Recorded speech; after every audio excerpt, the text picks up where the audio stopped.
Hey, good morning, guys. It's me, Teresa. I wanted to share with you what Holy Spirit began to deal with me about this morning. I was thinking about this is everything that's going on in the world, and I was thinking about how the Lord views us and how we view ourselves. And I was also thinking about how when we start doing things under the guise of this is for the Lord, how sometimes we lose sight of that, the reason why we're doing what we're doing, whether it be starting a business, whether it be getting on social media and giving words. I think a lot of times we veer off the path and make it about us. And it reminded me of, I don't know why I went from there to thinking about Gideon, but I thought about how Gideon didn't view himself as being capable of doing what the Lord wanted him to do. But not just that, he didn't believe that he was who God said that he was. When God, the angel of the Lord, came to him, he told him, the Lord is with you, you mighty man of valor. And right after that, Gideon began to make excuses for why he felt that he wasn't a mighty man of valor. It's like the angel of the Lord ignored him and told him, go in the strength that you have and the might that you have, and you will be able to save all of Israel. And again, Gideon came back. He responded with why he felt that he was not what God said he was. And what the angel of the Lord said is, you'll be able to do it because I'm with you. So I think we have to remember who put us here. We have to remember who is giving us the assignment. And if he's given us the assignment, that means that he placed something in us to fulfill that assignment. The thing that struck me or that stood out to me is that when Gideon went into all of the excuses of why he felt he wasn't worthy or enough to complete this task that the angel of the Lord was telling him to do, the angel of the Lord ignored him and told him, go in the strength, the might that is in you.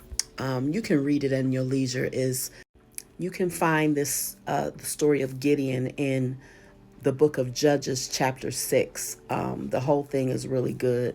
How the Lord really pulls out and how he's patient with Gideon to get him to recognize, I truly called you to do this and I placed something in you. Go and do what I said. And it's like the Lord was gracious to him and allowed him to ask his questions. He even allowed him to ask for signs. And then he was able to complete the task that the angel of the Lord came to tell him he needed him to do. So I said all of that to say that when God has given you a purpose, a vision, an assignment, it's because he knows what he placed in you before the foundation of the world. You don't have to make excuses. Just trust that God has you. Trust that he placed something in you. And if he did, as you go, he's going to give you what he wants you to do. He's going to give you the plan. Even if we don't see how he's going to do it, if we just keep walking, if we just go in the might that we have, that's already in us, along the way, I believe God will give us the directions, the instructions. But we have to remember that we are who God says that we are. So if the Lord told you to write the book, then as you write, he's probably going to give you, more than likely, he's going to give you the words to type. If he's told you to start a business and you don't have enough funds, he's going to give you the favor that you need to be able to accomplish that task. The thing that we must always remember is that everything that we are doing is to glorify him. And if we think about it in that from that standpoint, from that perspective, then we won't get all caught up in looking at ourselves and focusing on ourselves and what we think we're lacking. So if God has given you a vision, go.